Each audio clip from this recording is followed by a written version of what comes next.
another edition of Grown Folks Business. It's a beautiful Thursday. Can I tell you? It's still, to Andre's point, Jay Dwayne's point, it's still so prevalent. And I know I'm tired. I can't imagine what you guys are like being in that skin and like, damned if you do, damned if you don't. And wholeness. I want to live a life without any lack. And that's my ultimate desire. And it's really about inventory, if you will. Whatnot. And you get really busy and you get on a train track that just carries you through a number of years. We shared with mom and family that, we won't be there. We won't be home every Christmas. With birthdays that we'll celebrate. We'll call, we'll celebrate, but it might not be on that day.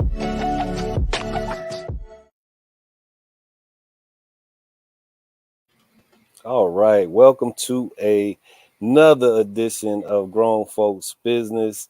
I'm so glad to be joined by some of the usual suspects, and that includes one that has been, I'll say two that have been missing in action.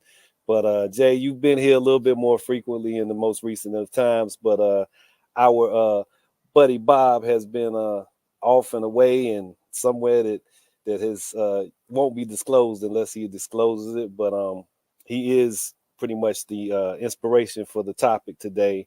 Your worldview, do you shape it or does it shape you? So I'm glad to be joined by you two gentlemen and Celeste, who was it last week, Celeste, or the week before last? When we had a really good show about politics, and I had Celeste and Ajane on, and it was so enriching, and I was glad to share that time and space with those two young ladies. So and I think Lisa was on as well, so I apologize if I left her out. But I'm here today in the beautiful outdoors. It is a gorgeous day. Spring has sprung early, I guess. But I'm here to ask, first and foremost, what is your worldview? And then do you shape it or does it shape you? So I want to begin with the prompt, but I'm going to begin by asking, what's your worldview? As an example, just for clarity, I'll begin. I like to think that I'm here to fight for the betterment of us. So my worldview is one of strong potential for the best outcome we can have for progress to be made as a human species. Yeah, of course, I look backwards to look forward. So when I see things that have transpired in the past, opportunities that were missed for us to be further along than what we are, I'm here to say that I believe that the opportunities still exist and we just have to make the most of them. So I have a worldview that is the work will continue, and it's as MLK said once, the moral arc of the universe bends towards morality or something like that. I'm paraphrasing, but yeah. So I have that type of worldview.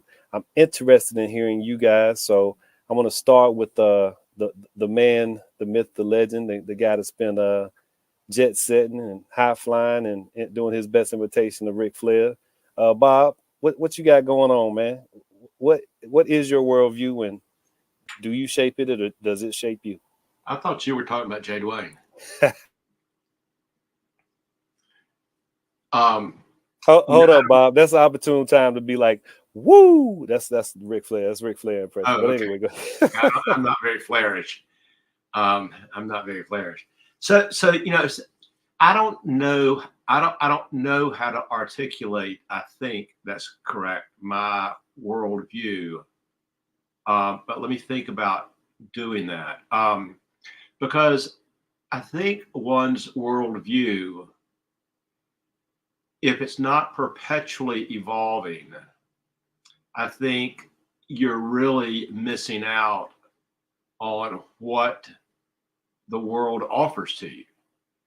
And I think that one's worldview starts by what they experience and see growing up. And that starting place really is literally a starting place from which your worldview hopefully expands, hopefully grows more optimistic, but it may very well not, again, dependent upon what you're exposed to. I think you bring certain things into it, but then it talks back to you. And so there's this interactive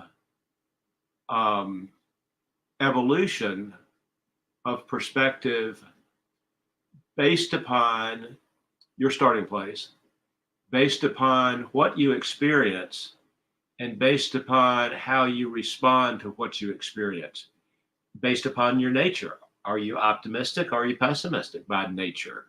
Are you cynical? Are you naturally trusting? Are you naturally suspecting? But all that requires an open spiritedness, because if you go looking at the world from a position of arrogance or closed-mindedness, what you find is going to be very, very different than if you go into new places, new experiences, and so forth, with hope and with optimism and with a compassionate view toward things that you've never seen or never experienced and never talked about.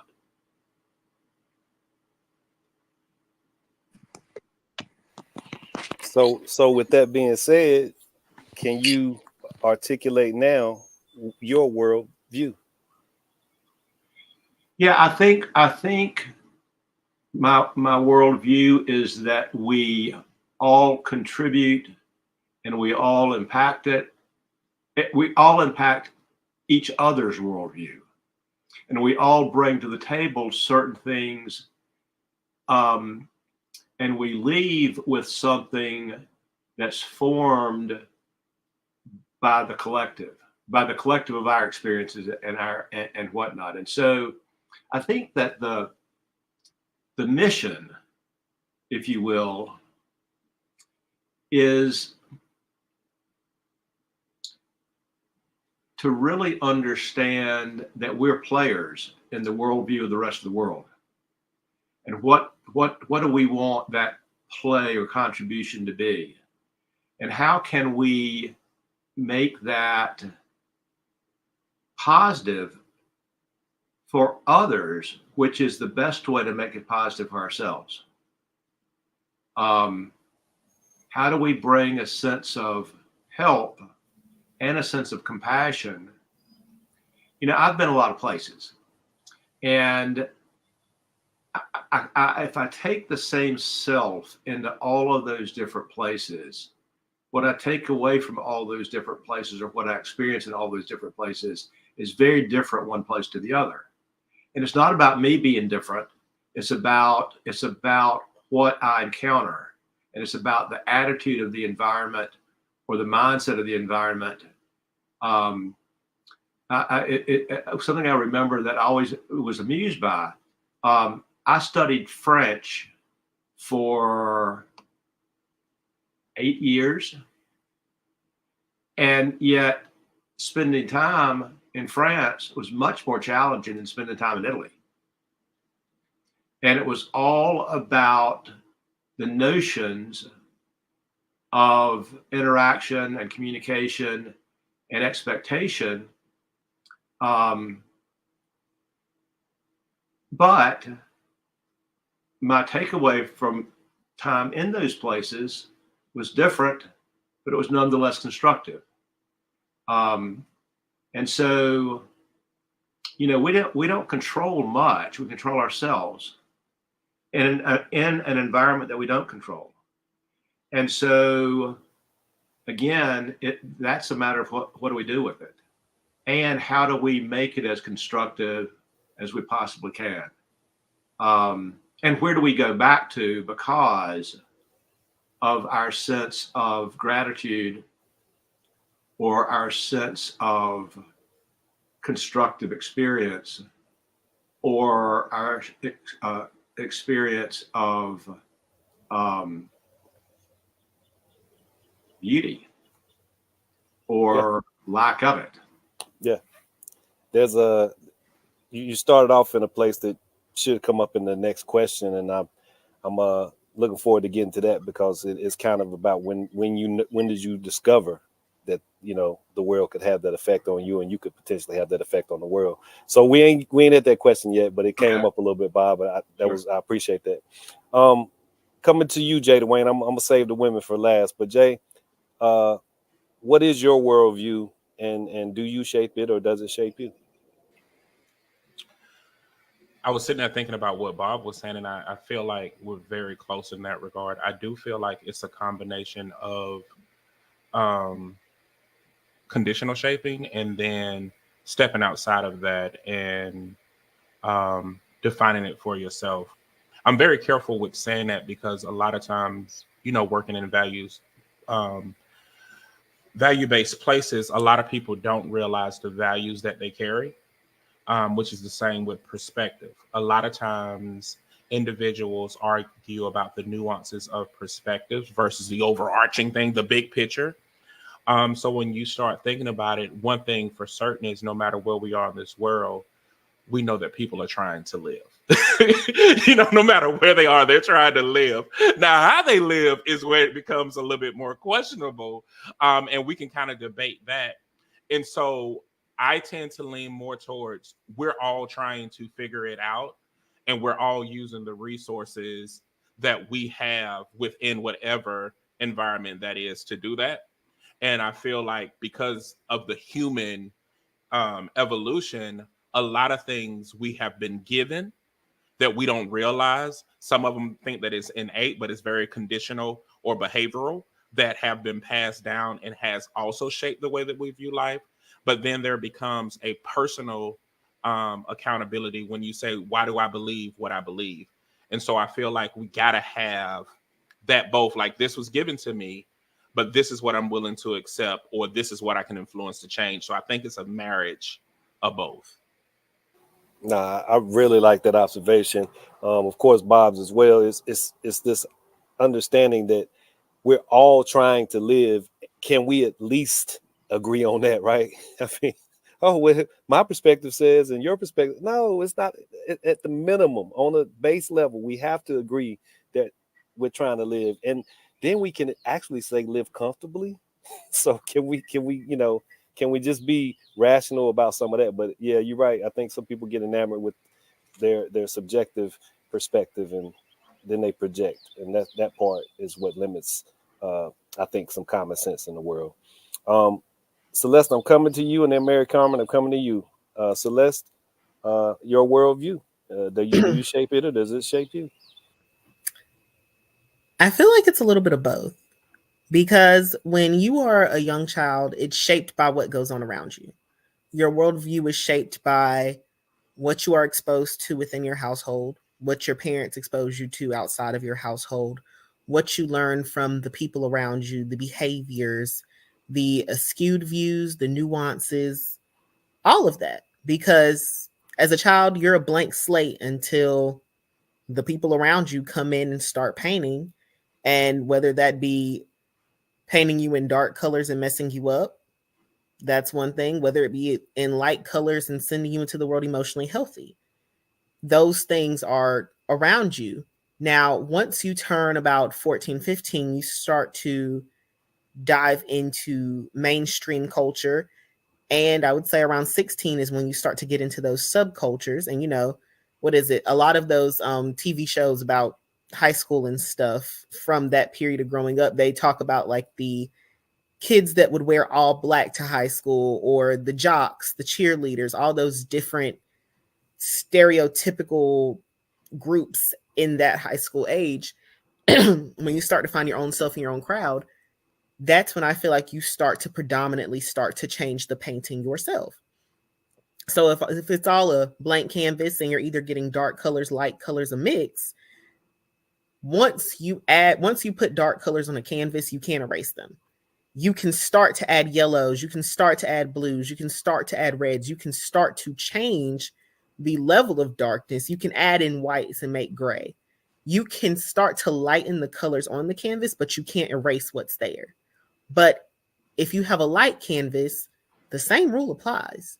life is going to throw some dark paint on that canvas. So therefore, even though you started out with bright colors, you're going to end up with grays, you're going to end up with blues, greens. We're all going to get different colors on our canvases, but it's based off of what we start out as from the life that we have growing up, and also what we're going to add to it ourselves individually. So your worldview is shaped by the world that surrounds you, but also once you get to a certain point in life, you start to shape it yourself. Are you going to choose to educate yourself? Are you going to choose to learn more? Are you going to choose to continue the toxic tendencies of your childhood that gave you the dark colors? Are you going to continue to go with the light colors? Are you going to explore the world that's beyond your area code, or are you going to stay in that small condensed area? I would say, as a woman, I always knew that you're judged differently, but working with a group of men, I've learned how some men view women and how they choose to benefit and prey upon those with limited worldviews versus diverse worldviews. Working with older women, you learn that women do the same thing, but they do it differently. So I'm looking at this man who grows up with all this trauma, and I'm going to add light colors to the canvas, but they're going to be the light colors that I want to see. And that I'm not going to necessarily go in and fix XYZ because this benefits me. With men, I had a conversation with a group of men. They purposefully stated, they purposefully chose wives with limited life views and limited understanding of what goes on around them so that they could add the colors to the canvas that they chose and then keep them away from certain colors that they didn't want them to get into. But now they're complaining on how their children have limited life views because their mothers haven't been exposed to a lot. And now they feel like they have an extra child, or now they're worried about their daughter not necessarily being hip to the game of every boy that says, I like you, don't love you. And they're struggling with that as they're teenagers, or they have sons who can't carry conversations with anyone because you're staying at home with mom all day and mom doesn't know how to be social because dad got her at a young age. Or women who purposefully get men that have social issues, so he has a bad relationship with his mother. I'm not going to add the colors to the canvas to try to help him fix that, even though I will say it's not somebody else's job to heal your own trauma. But I'm going to take advantage of that and now make him dependent on me, so our relationship is built off of XYZ. You shape your worldview, but the world around you shapes it as well. Who you are from infancy to 16 is definitely those around you. Until 14, you're not really adding much to it. But once you get to that stage of, I would say, 2021, where you can really make those choices about what you want to go into the world and discover, the colors that you choose to add to your canvas are your own. And I'm speaking from my experience of my little bit of life. From 14 to 20, I'm saying that whatever color that was added was just whatever was going on at the time, because I was still very much finding out who I was. I was still cementing my views. I was still cementing what I thought the world would be, what I wanted out of life, what I thought I was going to chase, who I thought I would become, and the things that I wanted to see. And also discovering that there are so many views in the world. Yours are not always correct, and multiple views can be correct at the same time. There can be two truths, sometimes three, and not necessarily a lie there. And I feel like from 14 to 20 was when I really learned that. We ain't all got to be on one accord, but the people in my circle got to at least have the same moral foundation. We might not take the same route, but we have to all somewhat exist in the same realm of going up to a random person and stabbing them in the neck is wrong. Like, the basics. No, I appreciate everything you said, and I definitely fall in line with the understanding that after you reach a certain age, it's up to you to become who you want to be, as opposed to whatever the world has told you you are at that point, or whoever the world has told you you are at that point. I am a big believer in that. You still need support and nurturing, but there is an opportunity there if you take advantage to be who you desire and not what someone has ascribed to you. I love the comments you were making about the colors. how you're paying it, so to speak. So yeah, that was a word. I greatly appreciate that. Mary Carmen, I'm coming to you next. What is your worldview? And I know you got some worldly experience as well. So do you shape it or does it shape you? Greetings, everybody. I'm going to agree with everybody. I think that when we are young, the world does shape us. And as we experience not only what's in 3-5 miles around us, but beyond that, it's what we can kind of discover the world itself. Today I was talking exactly something related to the topic, so I was intrigued about the conversation because when I was growing up, I thought the world was all, let me put it correctly. I thought the whole world was Catholic because I was raised in a Catholic culture where 99% of all the my surroundings, the majority of Mexico and Latin America is Catholic. So I thought that the whole world was Catholic. And when I came to the United States, especially here in North Carolina, and I saw all of these denominations, I was like, what is this? I started questioning. And if you don't get exposed, you can truly just keep thinking that the whole world is a certain way. And then it also shapes your environment and how brave you are to experience some things that are out of your surroundings. For example, my last trip out of the country was in Dominican Republic. And I had literally forgot how precious water is. Because here in the United States, you go anywhere and you see the people just, literally wasting the water as you wash your hands. And if you're not using the water, you keep letting it run. And just, very in your house, in restaurants, in the movie theaters, you just, go use the bathroom, for example, and you see how everybody just turns the water, and maybe they're not using it right there and then because they're putting soap, and then how they, rinse the water, and they just, let's just say that here in the United States, you can spend 20 liters on washing your hands. And in another part of the world is 1 cup. And so it kind of reminds me to see that the environment that you are really does shape you. So I had kind of remember how precious water is, because there was times I spent over there a month, and there was a period of during the day that the water pressure of the city would not be enough. So you either literally save water in big bins, like in the place that I was, during the time the government or whoever is allowing that pressure of water to go, and you make reservations, or you just don't do anything and wait until the water again starts to be enough pressure to even take a shower or brush your teeth.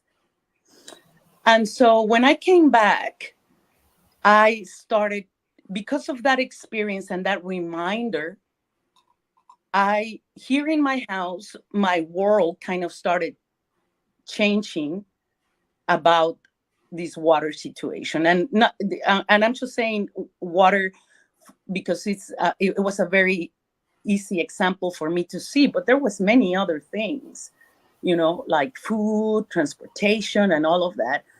And I really never thought that I would be brave enough to go into an environment where there is no comfort, where there is no, let's see what I want to eat. Do you want to eat sushi? Do you want to eat this? I mean, there's not that available of choices. And so another experience that happened in this trip was that the majority of the time that I would go to another nation was, for vacation or for just pleasure. So in that concept, if you go to any five-star hotels in another country, you're pretty much going to get the same thing.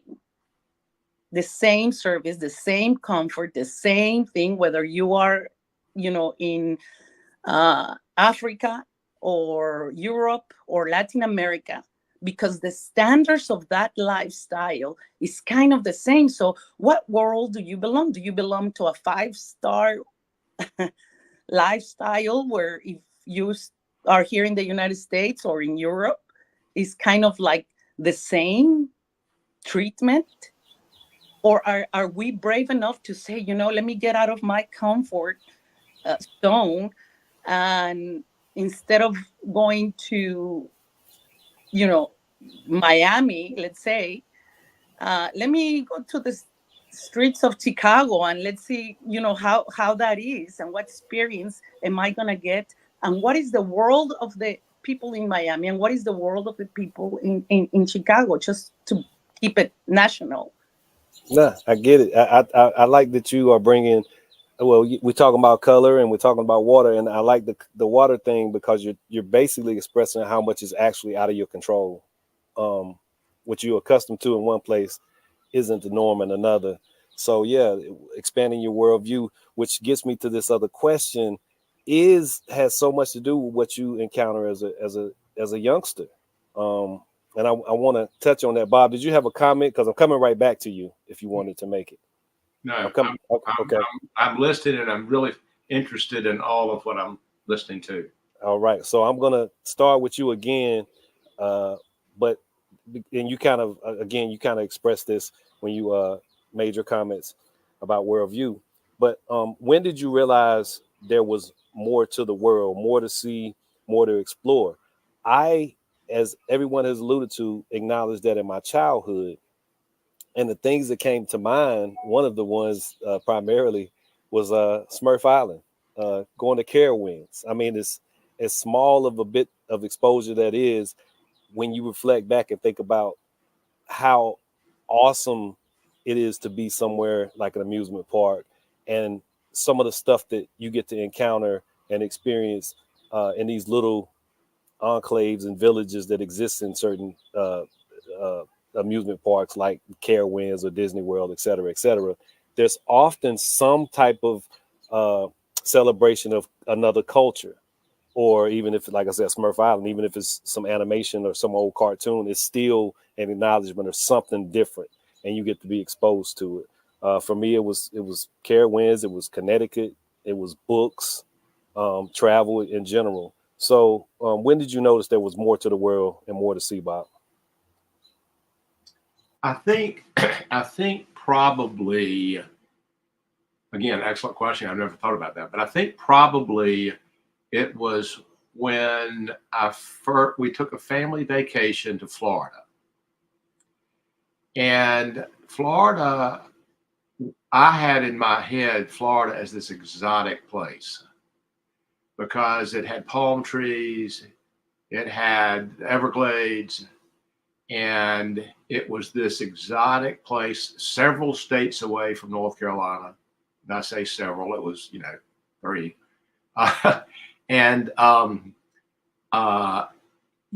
that's when, I went to a place where a macaw would sit on my shoulder and bite buttons off of my shirt. And that was really, really cool. Or where I would go see, to give away my age, Cape Canaveral, then Cape Kennedy, and where the rockets would launch from. And it was just physically a different place. Animals were different. People weren't so much different, but the place was different. The animals were different. The plants were different. The trees were different. It was flat. And so that's probably it. I want to hop on some things that Mary Carmen said. Exposure is critical, and because exposure triggers curiosity, it triggers challenge to preconceptions, it triggers recognitions of things you've never thought of, it triggers a sense of opportunity. It triggers so many things, and if you're never exposed to new and different things, you're really shut off. You're really closed down. And I also really like, Mary Carmen, you're talking about water, because we are so accustomed to water being safe and ubiquitous. And we understand the difference between water from our faucets, water from water fountains in our schools, waters in the lakes, waters in the streams. We understand the differences in all of those things. And we don't understand, water pressure comes and goes. Water isn't potable. Water might be potable. Water may be non-existent. Water may be available for washing hands, but it's not potable, or for a toilet or not, or for a hole in the ground or not. When we experience other places and we realize running water is a luxury. I can get water, but running water is a luxury. Or, for heaven's sakes, hot water. For heaven's sakes, drinkable water. For heaven's sakes, more than a dribble of water. And oh, by the way, running water might be only for middle class and above. Decent pressure might be only for upper middle class and above. An indoor shower, heaven forbid. And if there's hot water, that is upper class. And a lot of people go into those kinds of different environments and don't like it. They reject it. They judge it. They do all of these things like that. And if you do that, what you miss about life, what you miss about people, what you miss and lose in whatever worldview you might be developing is huge. It's huge. And I think that going into the different environments and ever judging the physical possibilities or the water possibilities or the this or the that, and basing the value of it on American values is such a miss about the world. And I can tell you that there are people who don't have running water, or who may just have a lavatory in the house. Toilets outside, don't have a shower, have a lavatory in the house that has running cold water with marginal pressure. Those people that have that may be vastly happier than we are. Most likely are vastly happier than we are. They're more compassionate. They share more. They're more honest. They don't have this I call it socio-material competitiveness that is our nature, not just our way of certain people, but that is our nature. And so I really challenge people as you go places, don't judge on the basis of those things. Judge on the basis of the happiness of the children, the smiles of the adults, and the arms around the shoulders, because that's what life is really about. We have abused the concept of life in this country. We don't appreciate what really makes life life. We like stuff, and we like to compare ourselves with each other based upon stuff. That's not life. That's well said, man. I couldn't be in more agreement. Yeah, the individualism that plagues us, you know, that was a lot of the impetus for how this country developed. Just me, and maybe a couple people I'm related to, and just a few that I know and care about. But other than that, it's about what I have and what I deserve, no matter what deserves, how deserve is applied. Jay Dwayne, I'm coming to you, man. When did you realize there was more to the world, more to see, and more to explore?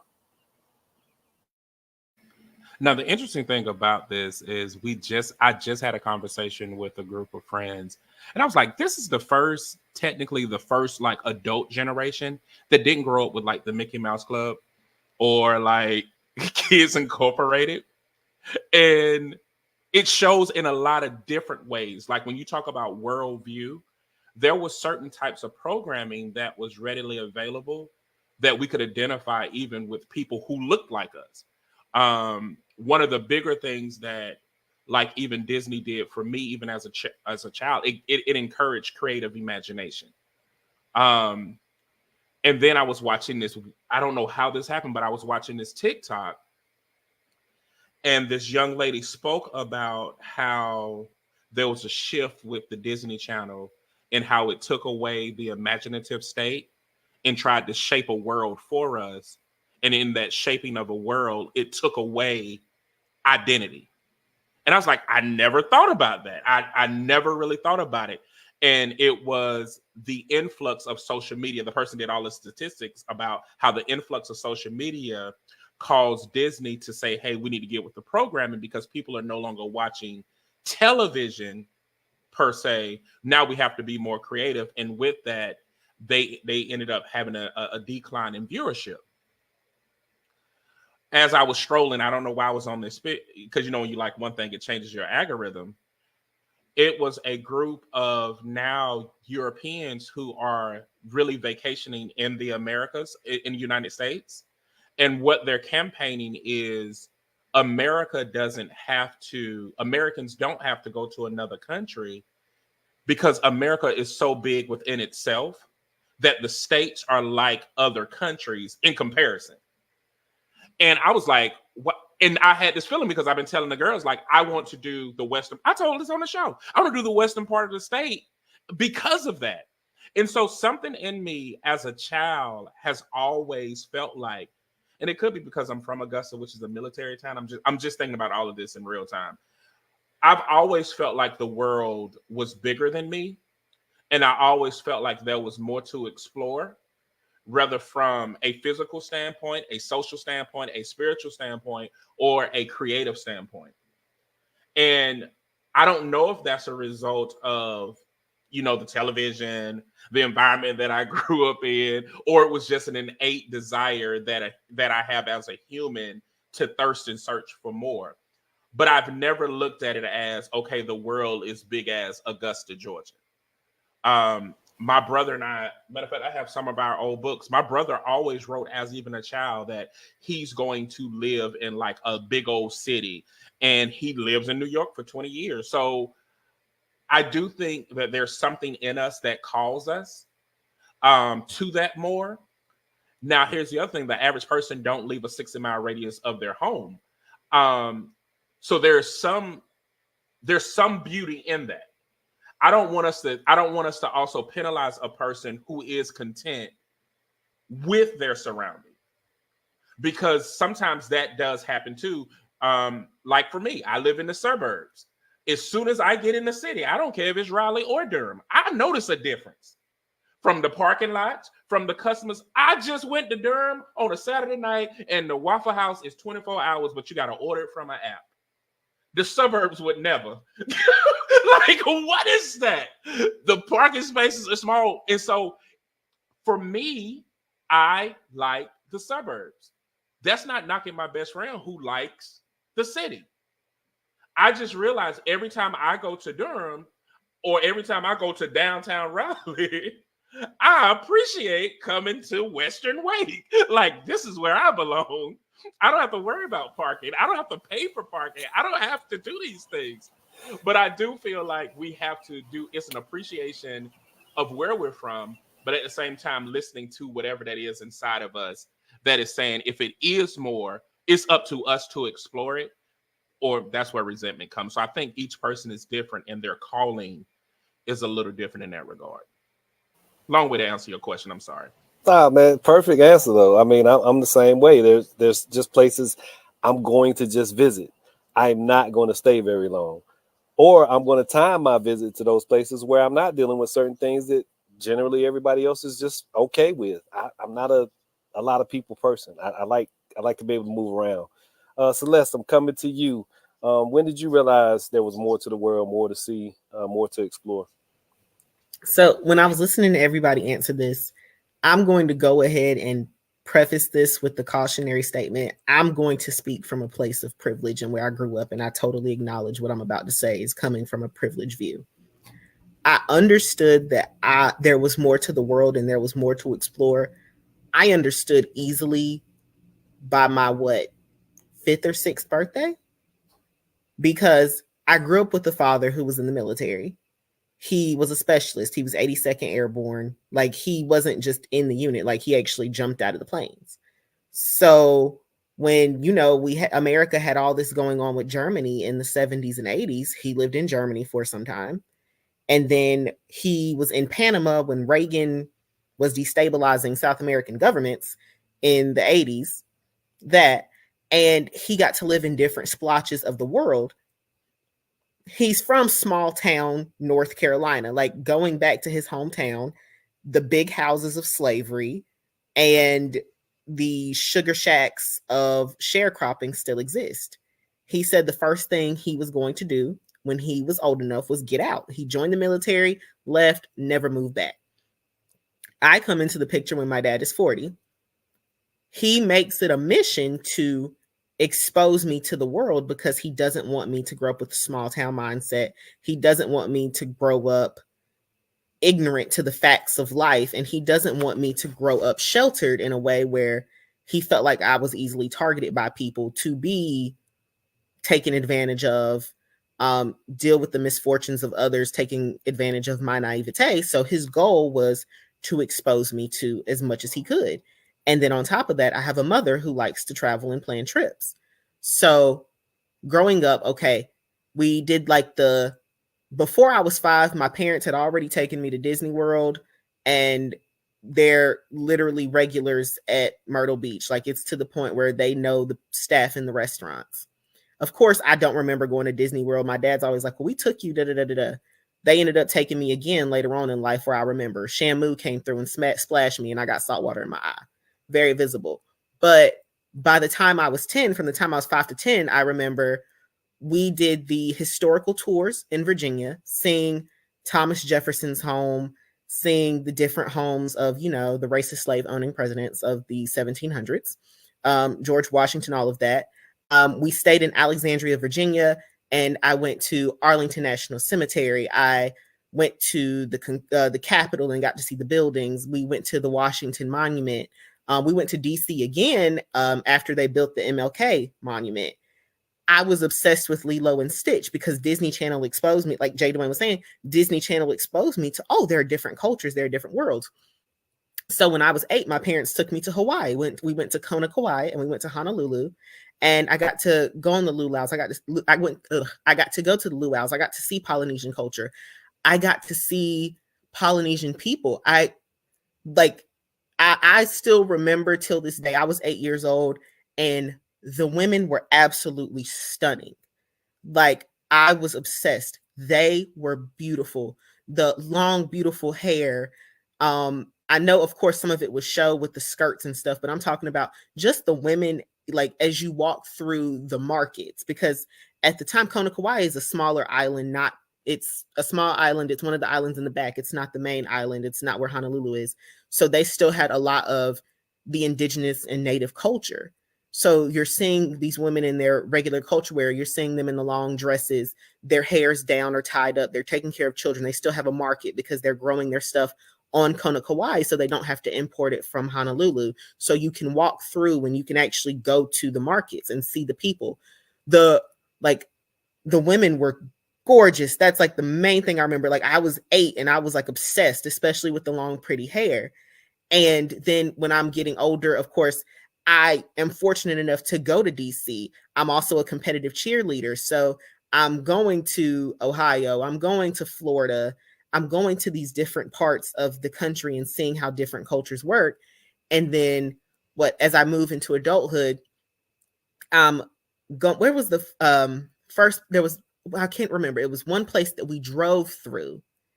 And it was the first time, I think, of course, I had seen housing projects. I had seen low income communities, but it was the first time I seen a home.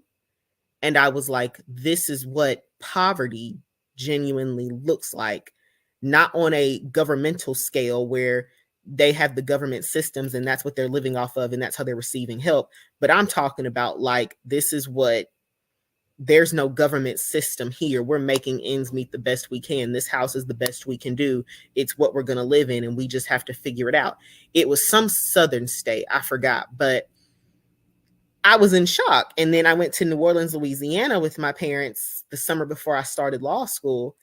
And my cousin lives there. And he was like, okay, here's the French Quarter, but you leave the French Quarter and people don't realize, of course, if you paid attention to Hurricane Katrina, you know that New Orleans, Louisiana is not a wealthy area. But when you leave the French Quarter and you see it for yourself, it's like, oh, there's one strip of wealth in a sea of poverty, and that's all they talk about. Like, I talk about healthcare for a living. I study healthcare for a living. I wouldn't go to that hospital if my life depended on it. Y'all better take me somewhere else. The hospital did not even look well kept, safe, or sanitary. I was scared. So I can only imagine those people that live there, that have to go there, receiving that type of health care. So I always knew there was a bigger and greater world because I was fortunate enough to be blessed with a family that could provide those opportunities for me to see it. But understanding the exploration of that world and understanding the pure, like I said, the blank canvas earlier, you have to go into the world with a blank canvas to truly understand what you are about to see. Because I was a small child, and my dad, we're going out into these places. And, my mom is just traveling. She's just, enjoying the trip. My dad is standing behind and he was like, you see how fortunate you are? Everybody doesn't live like this. He was like, do you see how fortunate you are? He was like, you don't have to go to an outhouse in 2005. Do you understand how fortunate you are? XYZ. Do you understand why mom and dad go to work every day? Do you understand why you'll have to go to work every day? Those things had to be something that somebody wiser than me had to prepare me to see and to accept, because understanding that there is a greater world out there also means you have to understand that the greater world is not luxurious. Yeah. America and Europe are genuinely the wealthiest places you will go, and China, but then you're dealing with the whole governmental issue, and that's a whole different conversation. People are screaming, oh, let's go to Bali, let's go to India, let's go to Saudi Arabia, let's go to Dubai. Once you leave the vacation area of that, most of those people struggle. People don't understand that people in India live in slums. You go to Bali and different places, it ain't pretty. But if also, like Jay Dwayne was talking about 60 miles, within most 60-mile radiuses, you have a high income community where you have homes running for 600,000 or more, and you go 3 miles down the street and 2 left turns, and you're in one of the poorest communities in your county or in your city.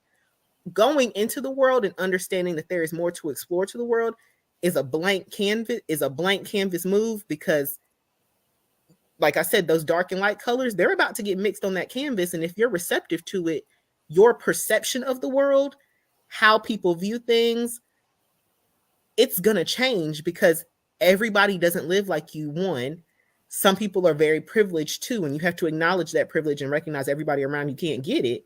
And then you have to recognize that some people are doing their absolute best to make it, and they're trying to get to some level of privilege. Just going to college in itself is a privilege, whether you're taking out loans or going on scholarship. Going into the world is understanding that no two stories are going to be the same. And you have to prepare for your canvas and for your brain to be altered in ways that you will never understand. Because whether it be through violence, assault, finances, socioeconomic status, or anything else, it's rough for about 95% of people in some way, shape, or form. Yeah, there's a lot of factors that affect how you going to paint that picture that you keep referencing. That I think is a really good analogy.